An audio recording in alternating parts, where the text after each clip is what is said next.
En Australie, des ruches voisines sont le théâtre de violents combats. Il ne s'agit pas d'affrontements isolés. Les chercheurs ont observé des attaques sur plusieurs semaines ou mois, causant la mort de centaines, voire de milliers d'ouvrières. Les assaillantes ne font pas de nid, elles prennent le contrôle d'une ruche existante. Elles chassent la reine, elles s'approprient les réserves de miel et de pollen et elles installent leur propre reine. Plusieurs de ces changements de propriétaires ont été observés.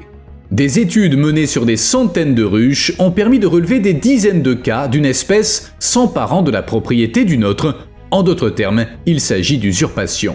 Parfois, le combat dure des mois et il se termine par un changement de reine.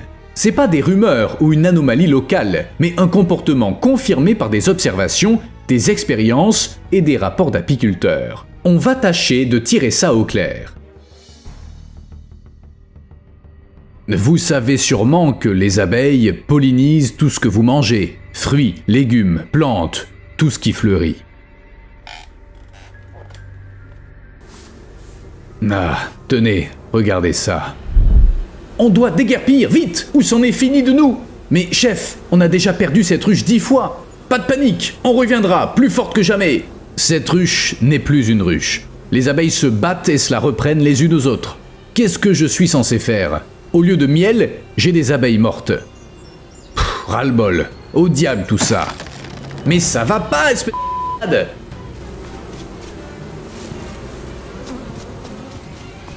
La folie des abeilles.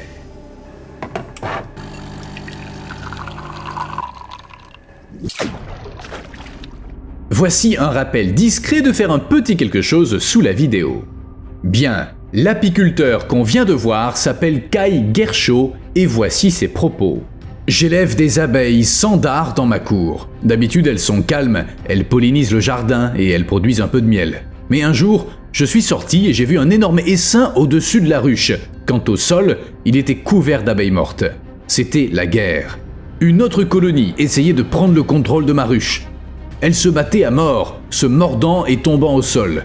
La bataille a duré plus d'une journée. J'ai jamais su qui avait gagné, mais c'était terrible de voir toutes ces abeilles mortes. Et vous savez comment tout ça a commencé ? C'est à cause d'elle. La ruche est dirigée par une reine. Son royaume prospère, la nourriture abonde, la descendance grandit, le territoire est vaste, tout est parfait. Mais la reine n'est pas satisfaite. Elle se prépare à la guerre. Elle dispose d'une escouade spéciale, sa garde rapprochée, des abeilles améliorées. Leur corps est plus gros, leurs mouvements plus rapides et leurs antennes captent le moindre son. C'est des combattantes prêtes à frapper. Dès qu'un ennemi apparaît, l'alarme retentit, mais il n'y a pas que les gardes qui passent à l'action. Même les ouvrières habituellement occupées à collecter le nectar et polliniser se précipitent au combat. Le coût de ces raids est énorme. Des milliers d'ouvrières mortes jonchent le sol. Pour la bataille, la reine sacrifie sa ressource la plus précieuse, les abeilles elles-mêmes, sans qui il n'y aurait pas de récolte, pas de vie dans la ruche. Dans la banlieue d'Annerley, en banlieue de Brisbane, se trouvent deux bases. Pour les humains, c'est de simples maisons et jardins, mais pour les abeilles, c'est des forteresses. Cette ruche est le cœur du royaume. À l'intérieur, couloirs fortifiés, réserves et routes de reconnaissance. C'est une base d'où l'armée part et où les abeilles reviennent après les raids. À 1 km de distance se trouve la ruche ennemie. Elle aussi est cachée parmi les arbres et les clôtures, mais les abeilles la voient comme un camp ennemi. Une autre reine y fait la loi et monte sa propre armée. Les deux bases sont séparées par une mince ligne de front. Mais aujourd'hui, cette ligne a bougé. Depuis 3 jours, le combat fait rage. 50 combattantes par camp parcourent le champ de bataille. Leur tactique est simple, mordre. Il n'y a pas de règle. Tout ce qui compte est de frapper le point faible de l'ennemi. Souvent, il s'agit des pattes. Mais perdre un membre ne met pas une abeille hors combat. Elle continue à se battre tant qu'il lui en reste. Au sol, des abeilles sans pattes attrapent des ennemis sans ailes. Dans les airs, un duel se termine par une chute. Les deux combattantes continuent à se battre dans leur chute jusqu'à leur dernière force. Le sol est jonché des corps des victimes. Il n'y a pas de stratégie, tout est question de nombre. La victoire reviendra à la base, dont les portes seront toujours debout et dont les combattantes auront résisté le plus longtemps. J'ai vu des choses terribles. Les abeilles se sont toujours battues, aussi bien au sein de leur propre colonie que contre leurs voisines. Mais ce qu'on observe en Australie est très différent. Deux ruches s'affrontent, et la bataille dure non pas quelques jours, mais des mois. Des centaines, voire des milliers d'ouvrières vont droit à l'abattoir. Elles sont l'épine dorsale de l'économie de la ruche, des nourrisseuses et des bâtisseuses, mais elles meurent les unes après les autres. Tout ça pour prendre le contrôle d'une autre base. Franchement, ça paraît insensé. Une telle stratégie pourrait causer la perte de toute une armée. Mais ces abeilles semblent choisir leur cible. C'est comme si elles sentaient la faiblesse d'une colonie et qu'elles décidaient de l'attaquer. Si c'est pas le cas, ces pertes sont inexplicables. Du pur suicide. J'observe Tetragonula carbonaria, l'abeille de Bruce, depuis longtemps. Cette espèce a toujours été agressive. La première à lancer des attaques et à déclencher des guerres. Elle n'a pas d'aiguillon, aucune importance. Elle se débrouille autrement. Mais j'ai eu une surprise. Un jour, j'ai découvert que ses ennemis n'étaient pas de la même espèce. Tetragonula hawkingsi lui avait déclaré la guerre. Ces deux espèces s'étaient lancées dans une campagne militaire. Dans la nature, les guerres interespèces sont très rares, sauf chez les fourmis. Et là, sous mes yeux, une bataille entre abeilles a éclaté. Les événements de Brisbane m'ont le plus marqué. Un jour, je suis sorti dans la cour et j'ai vu un champ jonché d'abeilles mortes. Un siège avait eu lieu. Il y en avait tellement qu'on ne pouvait pas les ignorer. À force de recherche, on a découvert la chose suivante. La bataille avait duré 4 mois. 4 mois de guerre. Reparlons de la bataille de la dernière fois. Il faut qu'on comprenne comment les choses se sont passées. La deuxième bataille a duré 2 semaines. L'ennemi a réussi à atteindre les portes de la base, à y pénétrer et à arracher quelques jeunes abeilles du nid. Mais la défense a tenu.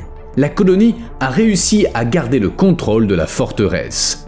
Le facteur décisif était une capacité spéciale des abeilles, les phéromones. En cas de stress, elles servent de signal d'alarme pour faire venir davantage d'abeilles sur le champ de bataille. C'était la seule chance de tenir la base. Sans cette capacité, la partie était perdue. Les abeilles sandars ne comptent pas que sur leurs phéromones et leurs mâchoires. Elles ont une autre ressource, la résine. C'est un matériau de construction ainsi qu'une arme. En temps normal, elle sert au développement de la base, construction du couvain, des contenants pour le miel et le pollen et renforcement des tunnels. Mais en temps de guerre, c'est un outil défensif. À l'aide de résine fraîche, les abeilles construisent des barrières, des pièges collants pour transformer les alentours de la base en champs de mines. Tout ennemi qui essaie d'y pénétrer risque de rester coincé sur le seuil. Avec le temps, la résine durcit et les défenseuses doivent ajouter de nouvelles couches. Ce bouclier ne marche pas que contre les abeilles rivales, les fourmis s'y enlisent aussi. C'est bien visible sur ces photos. Sur une image, l'entrée de la ruche est entourée de gouttes de résine, c'est comme du fil barbelé. Sur une autre, elle est recouverte d'une couche épaisse qui repousse les ennemis et renforce le passage. En cas de danger, ainsi que pendant la nuit, les abeilles scellent l'entrée avec de la résine pour rendre la forteresse impénétrable. Il y a aussi des tactiques plus actives. Les défenseuses transportent de la résine dans leurs mâchoires et dans les corbeilles situées sur leurs pattes. En combat, elles l'étalent sur l'ennemi pour l'immobiliser. Les prédateurs et ennemis se retrouvent momifiés, enrobés dans une coquille de résine. Et c'est pas tout, certaines abeilles recouvrent leur propre corps de résine pour se forger une armure.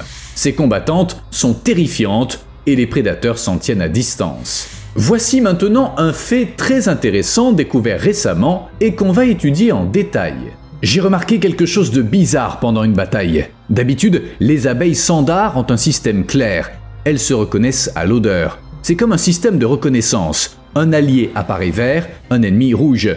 Parfois, 2 abeilles tombent au sol, agrippées, mais soudain elles lâchent prise et retournent à la ruche, comme si elles venaient de contrôler leurs papiers respectifs. Mais parfois, les choses se passent autrement. Les abeilles continuent à se battre jusqu'à la mort. En étudiant ça au niveau génétique, on a compris 1 combat sur 5 se terminait avec une ouvrière qui tuait sa propre sœur. C'était stupéfiant. Dans le feu de la bataille, le système de reconnaissance tombait en panne. Les odeurs se mélangeaient et des abeilles alliées devenaient ennemies. Voici ce qu'en disent les apiculteurs.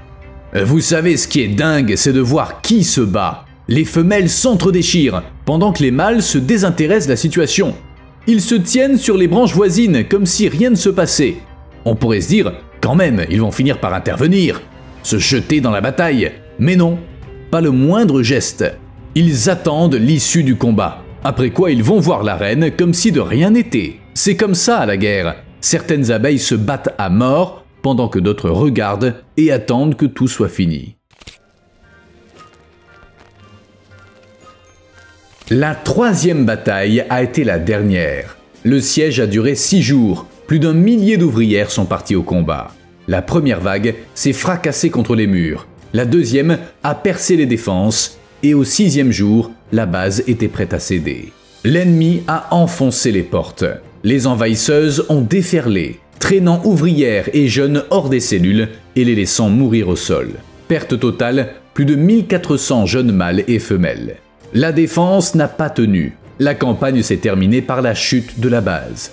La ruche s'est effondrée. Plus tard, des gens ont ouvert la forteresse détruite et étudié le changement de pouvoir. Une nouvelle reine avait emménagé, la fille de la reine de l'armée attaquante. Les premiers jours ont vu une purge brutale. Toutes les jeunes abeilles de l'ancienne lignée ont été chassées. Mais bientôt, le processus s'est arrêté. De nouvelles abeilles sont venues au monde sous le règne de la reine victorieuse qu'elles ont servi sans hésiter. Pour savoir à quelle fréquence de telles prises de pouvoir se produisent, les chercheurs ont étudié 260 ruches de Brisbane sur 5 ans. Dans 46 cas, ils ont observé que l'agencement de la base avait changé. Les structures typiques d'une espèce en évoquaient soudain une autre. C'était un signe clair. Une faction avait pris le contrôle d'une autre ruche et l'avait modifiée. Plus important encore, ça se produisait plusieurs fois. Ces prises de pouvoir étaient courantes. Les abeilles d'une espèce s'emparaient régulièrement des bases de leurs rivales. J'aime pas voir les abeilles se faire la guerre. Peut-être qu'elles s'en fichent. Elles se battent et une nouvelle colonie plus forte voit le jour. Mais et moi alors? Pour moi c'est terrible. Quand elles se battent, elles ne produisent presque pas de miel. La ruche s'affaiblit. Toutes sortes de saletés s'y infiltrent. Acariens, maladies, bref, ça me casse les pieds. Alors, j'essaie de les arnaquer. Regardez, quand une ruche s'en prend à une autre, je place une ruche vide à côté. Ces idiotes se disent « Oh, on a gagné, on peut s'y installer !» Elles commencent à faire du miel, à stocker du pollen, elles font venir une nouvelle reine qui démarre un couvain. Parfois ça marche, mais c'est rare. Les abeilles sont têtues. Quand elles ont une cible en vue, elles se battent jusqu'au bout. Pendant que les apiculteurs essaient d'éviter la guerre, les chercheurs, au contraire, montent des colonies les unes contre les autres. Tout ça pour comprendre comment ces batailles prennent naissance. Je me souviens de la première expérience. On a installé 2 ruches de la même façon, même hauteur, même orientation. À midi, quand les butineuses sont revenues, on a échangé les ruches. Ça a été le chaos. Imaginez ça, les abeilles rapportent du nectar, elles entrent dans la mauvaise ruche et les gardes les accueillent comme des ennemis. Pas de discussion, bagarre à vue. Des foules se formaient devant chaque ruche, on voyait des grappes d'ouvrières au sol. Même celles qui se battaient à l'intérieur étaient traînées dehors. Pendant une semaine, les 2 colonies ont continué à se faire la guerre, même si c'était plus le carnage du premier jour. Pour la deuxième expérience, on est allé plus loin. On a pris 6 vieilles ruches, on les a enlevées et on en a mis de nouvelles au même endroit. Le matin, on a laissé les nouvelles abeilles s'installer et après le déjeuner, on a relâché une centaine d'ouvrières des anciennes colonies. Naturellement, elles sont allées là où se trouvait leur maison auparavant, mais elles ont trouvé une autre base avec de nouveaux proprios. Là encore, les gardes ont pris ça pour une intrusion. Devant 5 des ruches, d'énormes essaims se sont formés et ça a duré des heures. Mais c'était pas un bain de sang, plutôt une grosse bousculade. Le soir, ça s'était calmé et le lendemain, tout était calme. Les 2 expériences ont prouvé ceci. Quelques centaines d'abeilles qui débarquent au mauvais endroit suffisent à déclencher un essaim de conflit. Plus elles sont nombreuses, plus l'alarme dure longtemps, plus la bataille est féroce. Ça m'a enseigné une chose importante. En cas de conflit, mieux vaut ne pas interférer. Les abeilles savent régler leurs problèmes.